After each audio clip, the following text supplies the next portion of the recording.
Irmãos, dando continuidade à nossa caminhada formativa nesse ano profético da obediência, nós entramos hoje no 5º domingo desta segunda fase.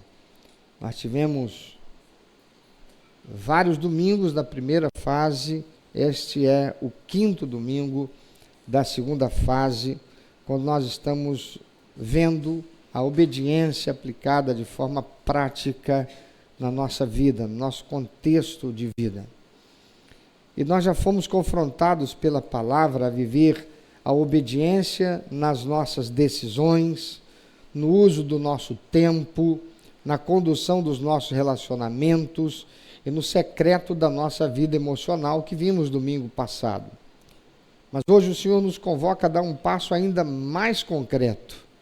Ele quer falar sobre a nossa dimensão física e mental. E hoje nós veremos sobre a obediência aplicada no corpo e na mente. Existe uma heresia muito antiga, mas que continua viva na mentalidade de muitos cristãos modernos. E essa semana, para minha profunda tristeza, eu ouvi uma entrevista de um ex-pastor batista da Convenção Batista Brasileira, pastor de uma grande igreja em São Paulo, um homem que foi escritor que marcou a minha geração, sobretudo com um livro, na época, tido como muito importante, cujo título era Quebrando Paradigmas, pastor Ed Renekiewicz, que até então era um homem de Deus que apresentava nas suas prédicas, nos seus sermões, mensagens extraordinárias, mas foi extremamente influenciado e cooptado pelo liberalismo teológico e pelo movimento woke, que tem sido desgraçador na sociedade ocidental. Ele que agora se considera um progressista e declara que a Bíblia precisa ser reescrita, porque há algumas coisas na Bíblia que não podem ser aplicadas para hoje.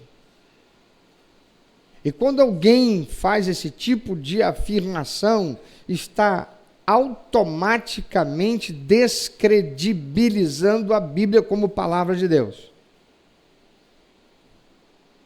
Porque se eu posso dizer o que é palavra de Deus, o que é Deus falando na Bíblia, e aquilo que não é, então quem é Deus de fato? Deus é quem eu digo que é?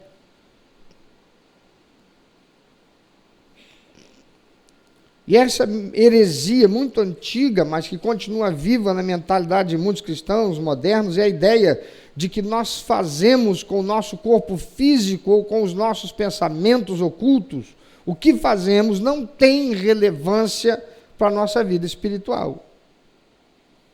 Por isso, recentemente, ele entrevista um determinado deputado federal que está nesse processo de transigenia, acho que é essa a palavra. É até ruim falar esse negócio.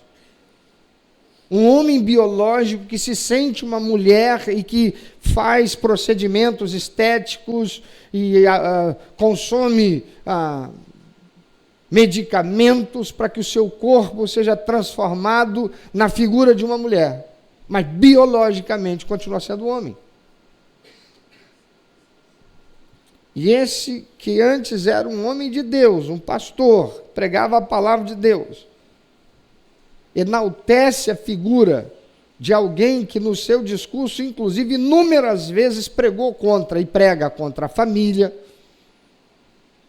contra os princípios e valores da palavra de Deus, contra a inocência da criança e tudo aquilo que é o que Deus nos instrui para viver enquanto ser humano, honrando a Ele como Deus e construindo um relacionamento horizontal entre nós como semelhantes, com integridade e santidade. Então é a ideia de que o que fazemos com o nosso corpo físico ou com nossos pensamentos ocultos não tem relevância alguma para a nossa vida espiritual. O liberalismo teológico e o progressismo presentes na nossa sociedade, e que hoje, Ed Renekiewicz, como tantos outros, estão aí também a defender, carregando consigo o histórico de serem pastores reconhecidos denominacionalmente. O que é que dizem? O corpo é meu, eu faço dele o que eu quiser. Ou o pensamento é livre, ninguém sabe o que estou pensando mesmo. No entanto, para o autêntico discípulo de Jesus Cristo, essa autonomia egoísta não existe. Como nós já aprendemos que no corpo de Cristo nós não somos voluntários, autônomos, nós somos servos. E como servos, nós fomos comprados pelo sangue de Jesus.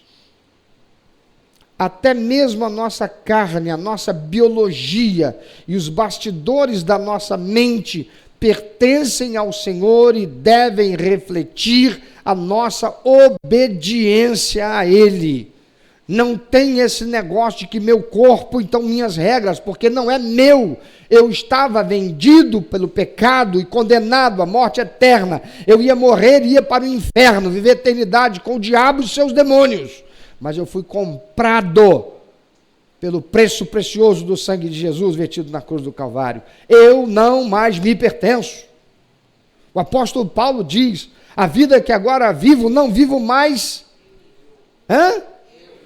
Não vivo mais eu, mas Cristo vive em mim, porque eu não me pertenço mais. O meu eu é miserável, o meu eu é pendente para as coisas da carne, o meu eu quer estar no trono, ter o controle e fazer o que quiser, e enquanto eu fiz isso, eu só sofri, eu só vivenciei a tragédia, e eu estava condenado a ir para o inferno, mas louvado seja o Senhor, que em Cristo Jesus eu fui liberto do poder do pecado, da condenação à morte eterna, eu fui salvo, eu fui remido, os meus pecados foram pagos pelo preço precioso do Senhor Jesus, cujo sangue foi derramado na cruz. Então abram suas Bíblias e leiam comigo em 1 Coríntios, capítulo 6, versículo 19 a 20. Eu vou ler na revista e atualizada, convido você a ler comigo. Revista atualizada, por favor. Você pode ler bem forte o que diz o apóstolo Paulo? Acaso não sabeis que o vosso corpo é santuário do Espírito Santo, que está em vós, o qual tendes da parte de Deus, e que não sois vós mesmos? Porque fostes comprados por preço, agora vos glorificai a Deus no vosso corpo. Amados, veja o que diz o apóstolo mais uma vez, eu vou ler. Acaso não sabeis que o vosso corpo é santuário do Espírito, o quê? Santo.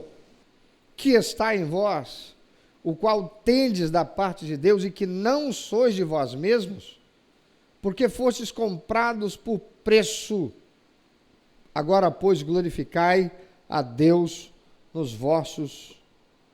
no vosso corpo.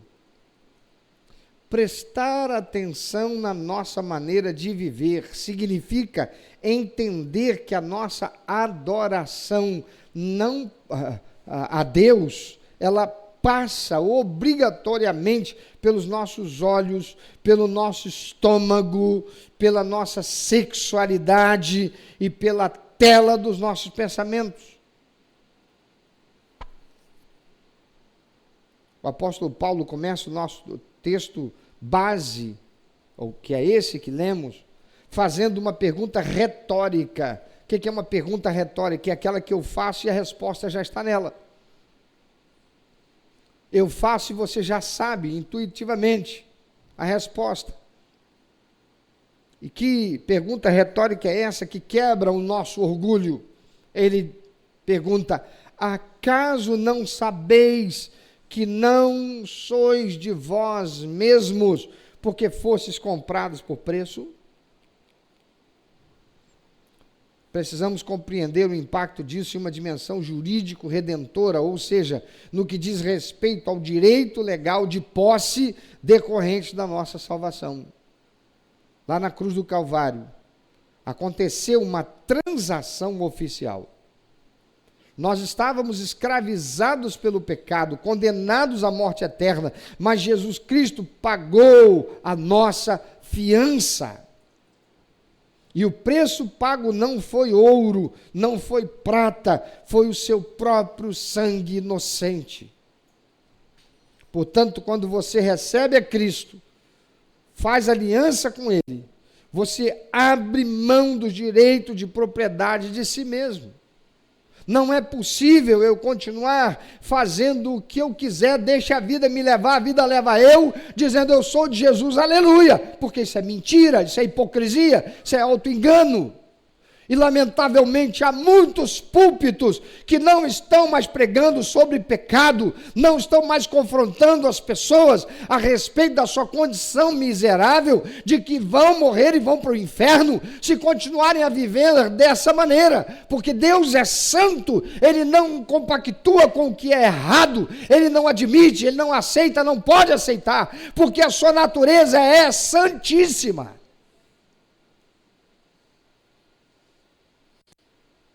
Está cheio de crente que dia de domingo de manhã está doente, está enfermo, está aleijado, ficou com as pernas quebradas porque não vai para a igreja. Por quê? Porque escolhe que culto ir.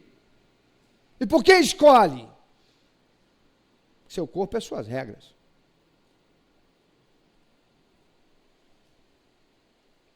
Não tinha cansaço de sexta-feira, sair do trabalho, ir para a rave, passar a noite inteira, sem hora para chegar em casa. E no dia seguinte, ainda ia jogar o futebol. Ainda ia para o salão de cabeleireiro. E à noite de sábado, sábado, tinha festa. A fazer uma coisa ou outra. Mas chega no dia de domingo, cadê o crente? Trabalhei demais ontem, estou cansado, não vou hoje de manhã. No culto da noite eu vou.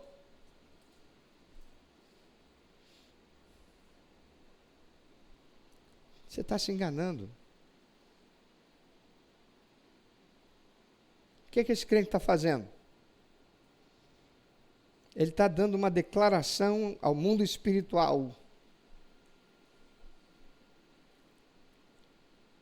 A Bíblia é minha. Eu leio o que eu quero e eu interpreto do modo que eu quiser. Não é o pastor que vai mandar em mim. E pastor não manda ninguém. Quando muito, influencia com a palavra. E se o crente não lê a Bíblia, ele será influenciado pelo que o pastor prega e pode estar sendo influenciado por uma pregação espúria, perversa, corrompida, adulterada. Meu irmão, minha irmã, seu corpo não é seu e a sua mente não é sua, assim como o meu corpo não é meu e a minha mente não é minha, se é que você verdadeiramente recebeu Jesus como Salvador e Senhor. Se o corpo é de Deus, usá-lo para o pecado, para a impureza sexual, para os vícios ou para a autodestruição, não é apenas uma fraqueza, é uma apropriação indébita, ou seja, é usar o que pertence ao rei para servir ao inimigo. Eu me aproprio daquilo que não é meu. e faço o que eu acho que devo fazer sem me importar com o proprietário, o que ele pensa a respeito disso.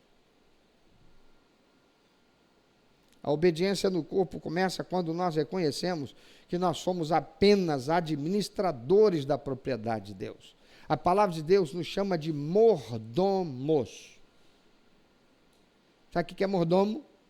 É aquele cara que tem a responsabilidade de tomar conta de tudo que é patrimônio do seu senhor, do seu patrão, e faz com zelo, procura fazer com excelência. Por quê? Porque vai ter que prestar contas.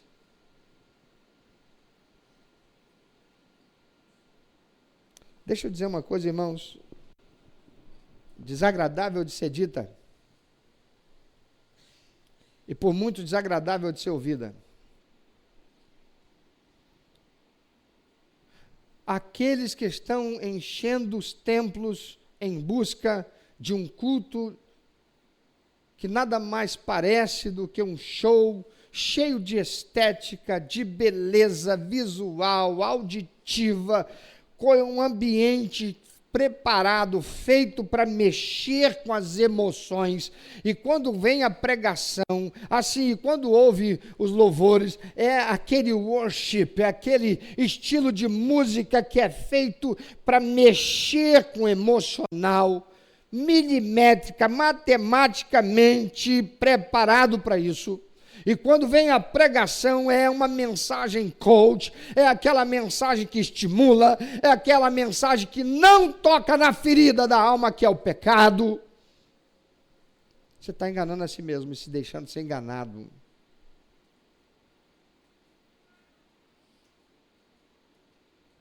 Eu não acredito que quem quer que tenha começado a fumar, quando deu a primeira tragada, gostou de cigarro.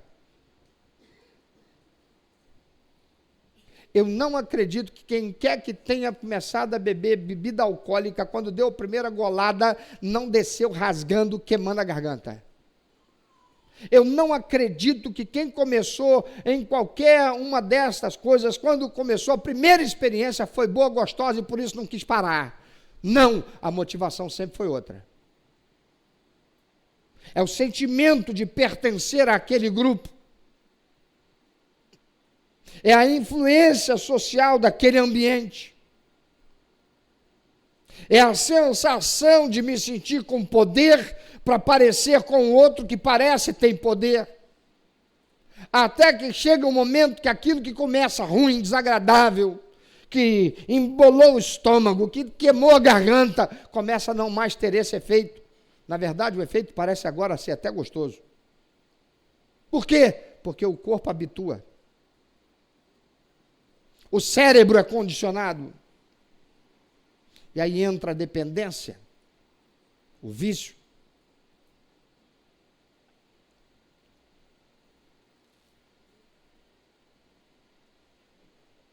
E a pessoa fica escravizada.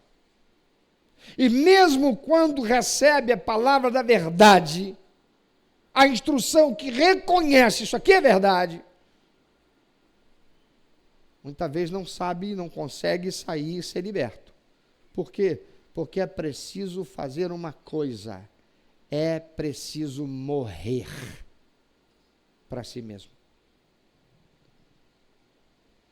É preciso fazer uma escolha que vai ter causas, ou melhor, consequências dramáticas. Largar um vício não é coisa simples e fácil. Passar pela fase em que o corpo vai gritar por aquilo, porque a emoção vai ser condicionada e puxada para aquilo, vai ser necessário uma disposição de guerra para morrer, pela consciência de que está escravizado em algo que é desgraçado, que é mal, e para ser deixado é preciso ter vontade de viver.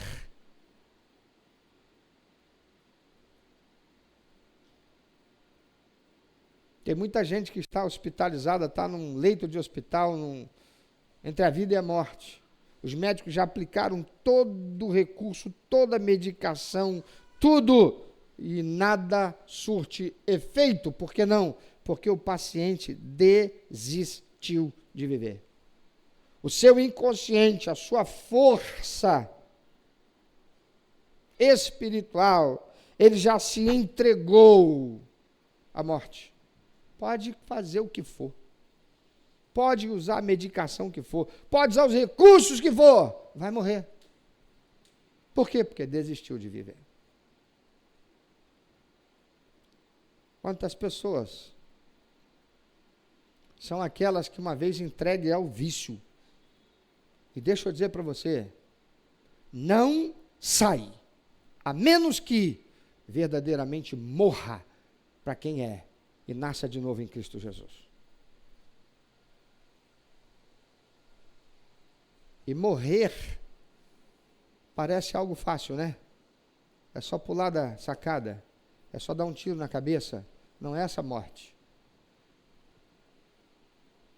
É a morte para a escravidão que arrasta para cada vez mais aquela vida miserável, degradante, destruída, autodestrutiva, para viver a verdadeira vida, a liberdade.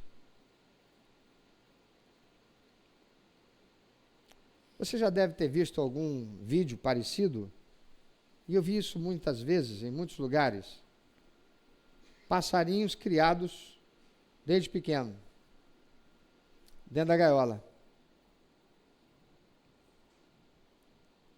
E aí, dentro de casa, o dono vai, abre a portinhola da gaiola e deixa o passarinho. Por quê? Porque tá portas fechadas, janelas fechadas, e na gaiola tem a caminha, a aguinha e a comida. O passarinho sai da gaiola, ele passeia pela casa, mas quando dá fome, onde ele volta?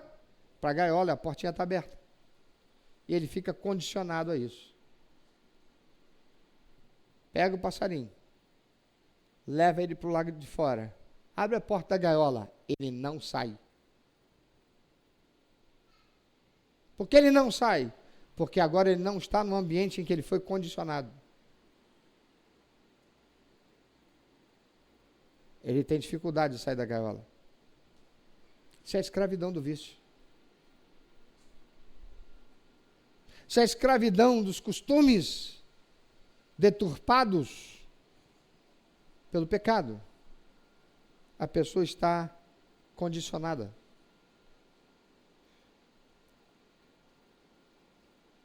É preciso obediência no corpo, e ela só começa quando a gente reconhece que apenas administra o que é propriedade de Deus. Quando eu pego e reconheço o que eu tenho, meu corpo não é meu, é de Deus, porque foi Ele que criou.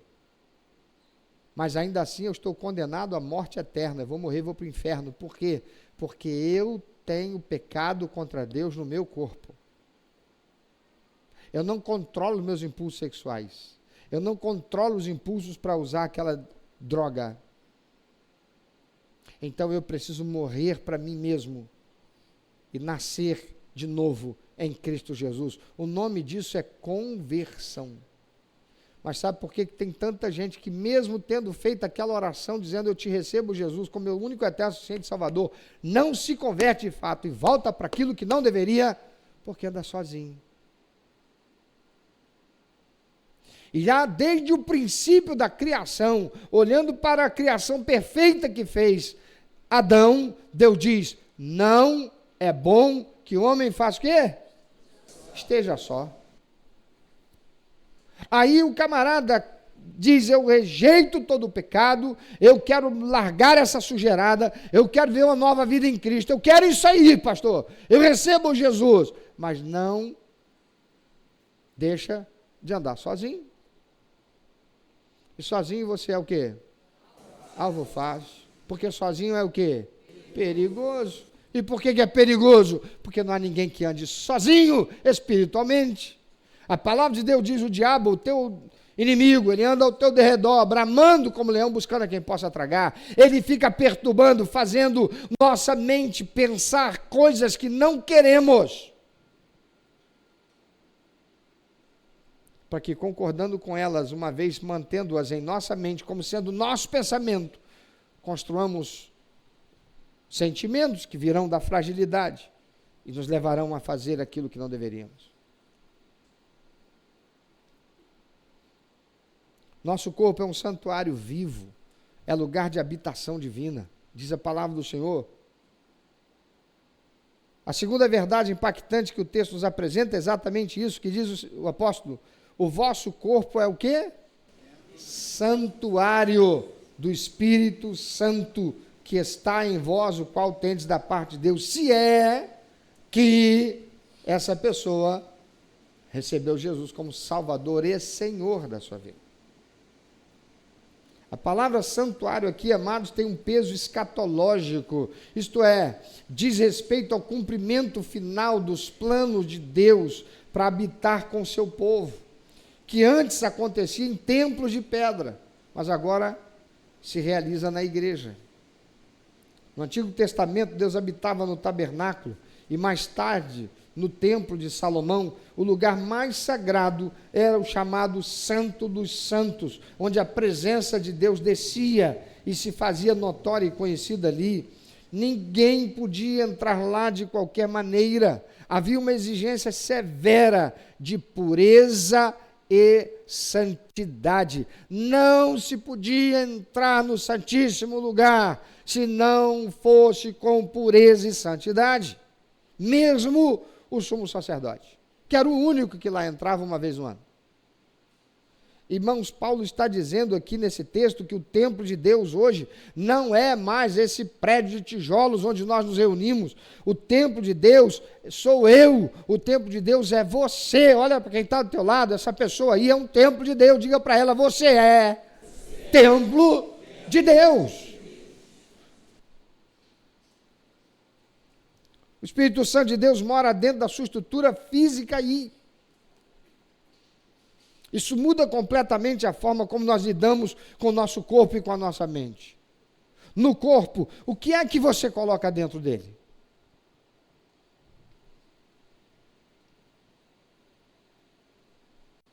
Como é que você trata a sua saúde? Como é que você usa a sua sexualidade? Ah, pastor, para a minha saúde. Ô, pastor, a realidade, o Brasil, pastor. Eu vivo de salário mínimo, eu dependo de saúde pública, pastor. Você sabe o que é a saúde pública? Sei. Já precisei e dependi dela.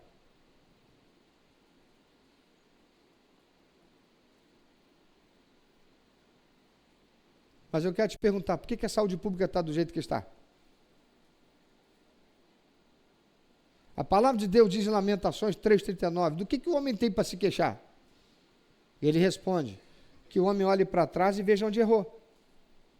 Queixe-se cada um dos seus próprios pecados. Mas qual pecado que eu cometi? Em que foi que você votou no ano passado, na eleição passada? Você lembra? Quantas vezes você mandou uma correspondência para ele quando havia alguma situação que ele deveria votar e você não queria que aquilo acontecesse e você disse para ele, não vota nisso porque eu não concordo nisso, você me representa?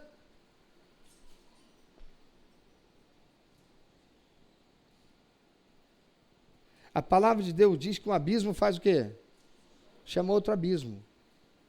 É muito fácil olhar para a questão conjuntural, para o agora, reclamar, fazer beicinho, chorar, dizer, eu não sou culpado, eu estou sofrendo as consequências. Olha para trás. A gente precisa parar de ficar colocando a responsabilidade nos outros, quando nós somos responsáveis. O que você coloca dentro do corpo? Como é que você trata a sua saúde? Sabe uma coisa, irmãos? É vergonhoso eu ver crente que gasta uma grana para fazer chá de não sei o quê, festa de não sei o que lá, mas não cuida da sua vida, não cuida do seu futuro. Depois diz, eu não tenho dinheiro. Claro que não pode ter, você gastou com o que não devia. Você quer fazer parte de um contexto em que todo mundo faz e você não quer ficar de fora? Você não quer ser visto como alguém estranho? Irmãos, o crente hoje está querendo ser estranho. Olha para a história. O crente foi perseguido por ser estranho. E por que estranho? Ele não come carne de porco. Por que não pode comer carne de porco? O que tem porco? Até se converter, comia carne de porco. Agora é judeu, não come carne de porco. Isso é o judaísmo. Mas o cristianismo começou judaizante.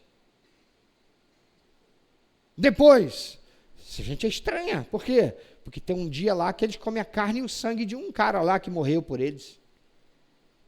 Estava falando de quê? Da Santa Ceia. Essa gente é estranha. Por quê? Porque eles não comem doce de santo isso, não comem doce de santo aquilo, não comem, não vão à festa do vai e vem. Por que não?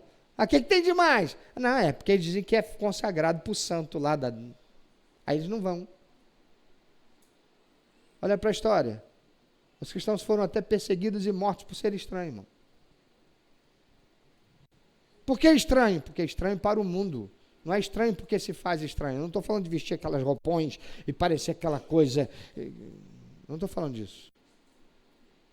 Eu estou falando de viver por princípios e valores da palavra de Deus, que são contrários aos valores do mundo. Chama fulano, não, que fulano é crente.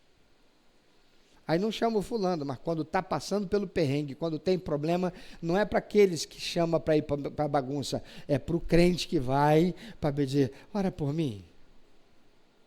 Você ora por mim? Passando por um momento, aí ora por mim, aí agora ele deixa de ser estranho. Por quê? Por que ele é estranho? Porque ele tem comunhão com Deus. As pessoas te acham estranho, meu irmão? Eles olham para você, moça, olham para você, mulher, que quando vai na praia, você não bota o fio dental, nem coloca aquele biquíni, não, você coloca um maiô decente. Tem pecado no maiô, pastor? Para mim, não. Não vejo isso. Minha esposa usa, minha filha usa. Mas tem o decente e tem o indecente. Mas você quer estar na moda, você quer ficar com a marquinha. Não é? Você quer desfilar com a marquinha. Você quer que todo mundo veja a marquinha. Você quer sensualizar. Você não quer ser estranha. Você foi para a praia, fui, a branca desse jeito? A branca onde?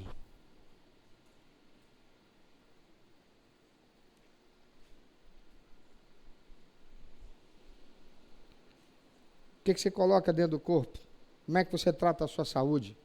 Como é que você usa a sua sexualidade? O que é que teu corpo transmite? Seu corpo é o altar onde o Espírito Santo habita. Deus se importa se você destrói o templo dele com excessos, com glutonaria, com preguiça, com imoralidade. Deus se importa. Por quê?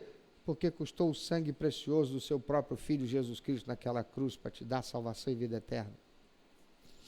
E te resgatar da morte e das trevas.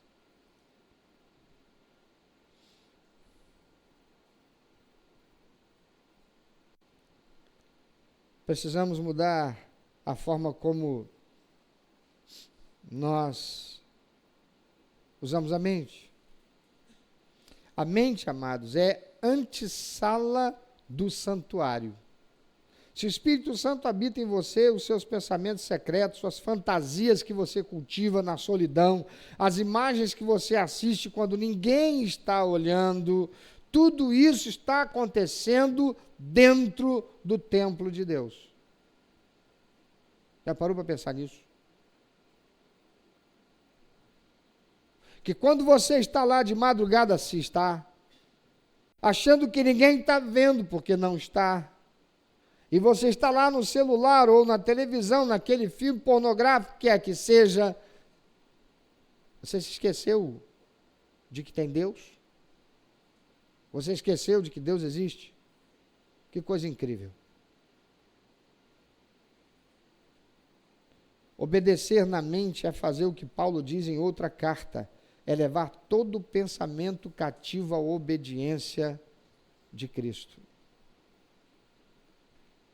Mas Paulo apresenta aqui um mandamento final no texto, e o texto conclui com uma ordem clara e prática.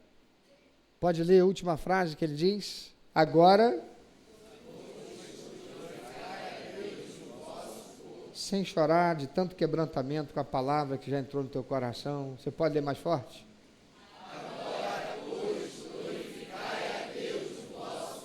A nossa obediência, amados, não pode ser abstrata nem performática. Nós não glorificamos a Deus apenas com teorias ou com discursos bonitos no domingo. Nós glorificamos a Deus quando os nossos pés andam em caminhos retos, quando as nossas mãos trabalham com honestidade, quando os nossos olhos se desviam do que é impuro, quando a nossa mente escolhe focar naquilo que é verdadeiro, naquilo que é nobre, naquilo que é justo, naquilo que é de boa fama. Glorificar a Deus no corpo e na mente é transformar a nossa biologia em um instrumento de justiça. É decidir que a nossa boca vai abençoar em vez de amaldiçoar, em vez de maldizer, e que a nossa mente vai meditar na palavra em vez de se alimentar de lixo digital e pensamento de derrota.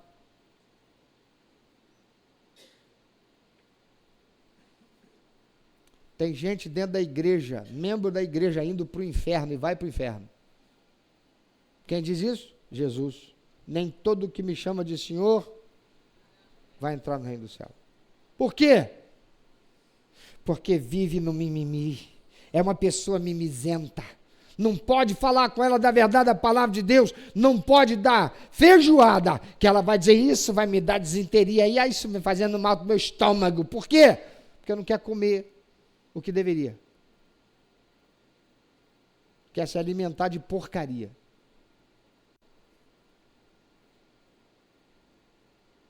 Quer comer leitinho, aliás, não quer comer, quer beber. Mamazinho. E crente mamazento não vai entrar no céu, não.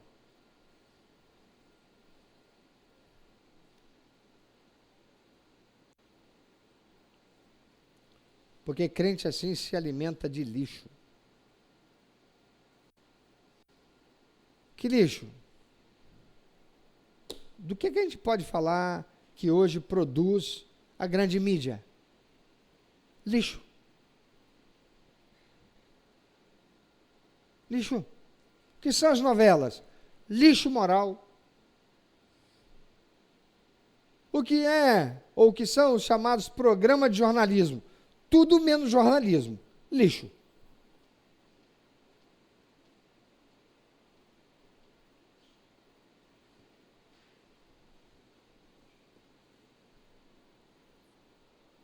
Deixa eu fazer uma ilustração para você, contar uma ilustração para você entender isso um pouquinho melhor. Para entender o que significa o Espírito Santo habitar no nosso corpo, na nossa mente. Então imaginem a história de um homem muito simples que vivia numa casa humilde caindo aos pedaços. Certo dia um rei extremamente rico e generoso passa por aquela região, vê a miséria daquele homem, então aquele rei decide adotar aquele homem. E aí o rei compra para ele um palácio maravilhoso, mobiliado com o que há de melhor, com tapetes caros, com paredes limpas, com jardins impecáveis. O rei paga o preço total daquela propriedade, entrega para o homem dizendo: esse lugar agora está sob os teus cuidados, mas eu vou vir aqui para morar com você. Eu vou ficar um tempo longe, mas eu virei para morar aqui contigo. Nos primeiros dias o homem fica deslumbrado. Palácio, riqueza. Mas com o passar do tempo ele começa a esquecer quem foi que comprou o palácio. Ele começa a sentir o dono do negócio. Ele é o morador daquele lugar. Ele é o morador daquele palácio. Então ele começa a trazer coisas da rua, ele começa a ser um acumulador. E aí ele traz coisas que lhe parecem ser valorosas ou que um dia vão ter valor para ele, mas de fato aquilo não vale nada, aquilo é lixo. E ele vai acumulando, colocando dentro das salas, colocando dentro dos ambientes daquele palácio.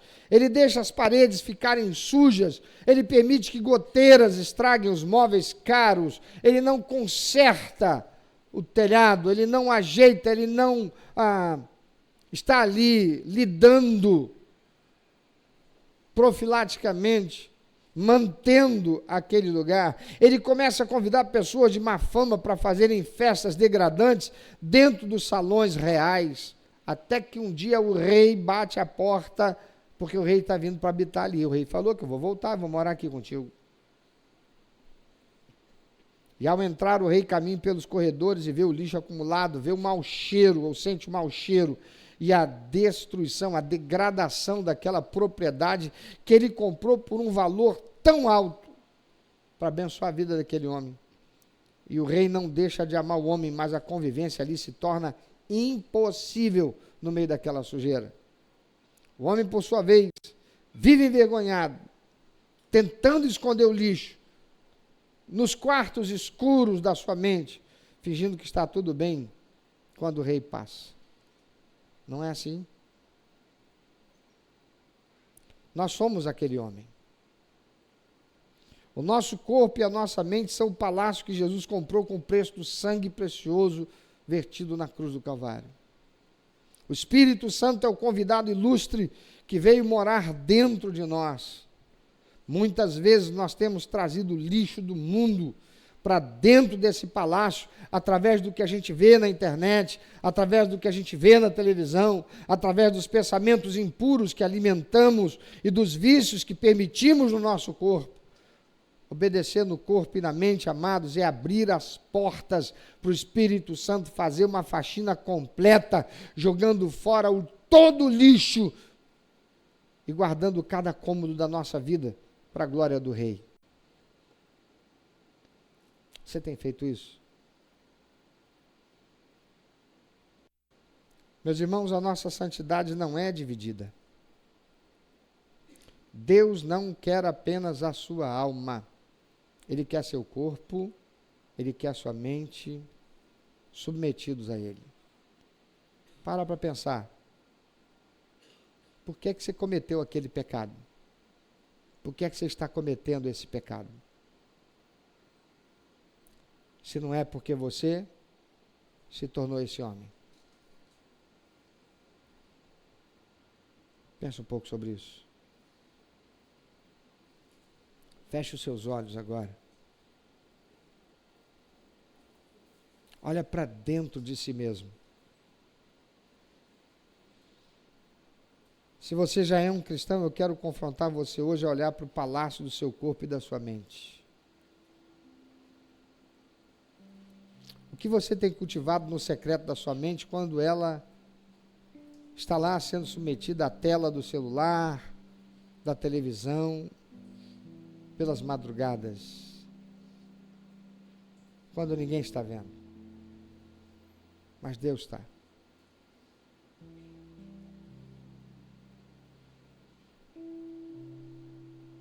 Como você tem tratado o templo do Espírito Santo, que é o seu corpo físico? O legalismo diz para você seguir regras para tentar ser salvo. A obediência baseada na graça diz: você já foi comprado, você já é templo. Portanto, limpa o santuário. Arrependa-se hoje dos pecados ocultos. Consagre os seus membros e a sua mente ao Senhor. Mas eu quero também falar com você que ainda não fez uma aliança recebendo Jesus como seu Salvador e Senhor. E por isso, você está escravizado no vício, numa inclinação, numa fraqueza. Você que se sente completamente escravizado pelo próprio corpo e pela própria mente. Você olha para a sua mente e ela é um inferno de pensamentos acusadores, memórias traumáticas, ansiedade, fantasias que destroem a sua dignidade. Você olha para o seu corpo e se sente preso a vícios, a dependência química, a compulsão alimentar ou a imoralidade sexual, e você já percebeu que não consegue se libertar sozinho. O mundo te disse que você é livre para fazer o que você quiser. Tem até pastores aí, como Ed Renekiewicz, para endossar que está tudo certo.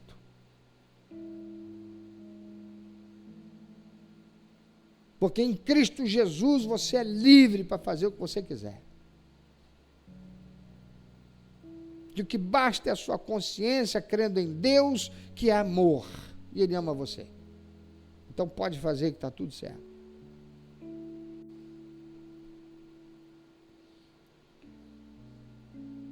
Mas no fundo você sabe que isso é escravidão dos seus próprios desejos.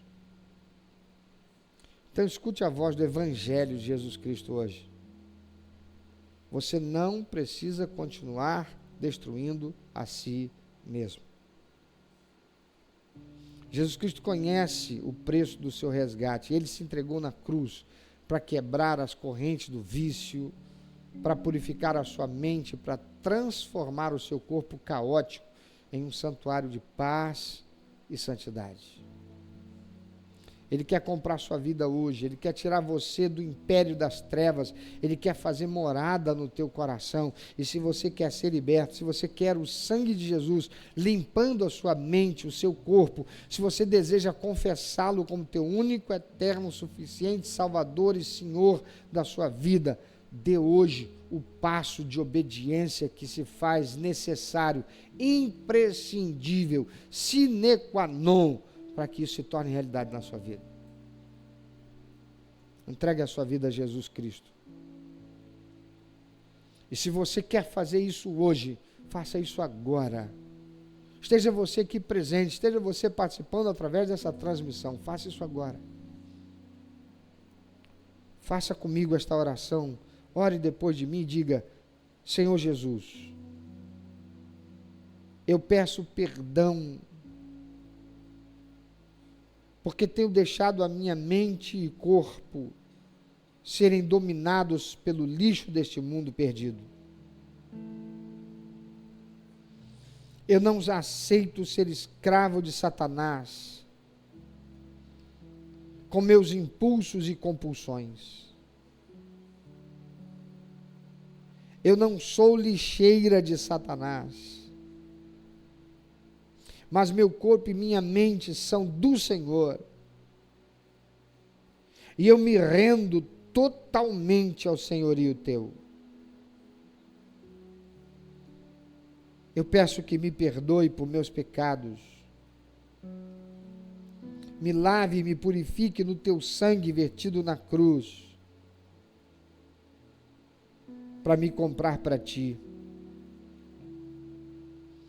Eu te recebo, Senhor Jesus, como meu único, eterno, suficiente Salvador e Senhor da minha mente, do meu corpo, do meu espírito. E a partir de hoje, influenciarei os meus pensamentos com a palavra do Senhor, a Bíblia Sagrada, e perseverarei, preservando a minha mente e meu corpo em santidade para o Senhor. Escreve o meu nome no livro da vida e me dá a salvação e a vida eterna, me tornando filho de Deus. Meu Pai que está nos céus, muito obrigado por isto que eu não mereço. E eu oro em nome do Senhor Jesus. Amém.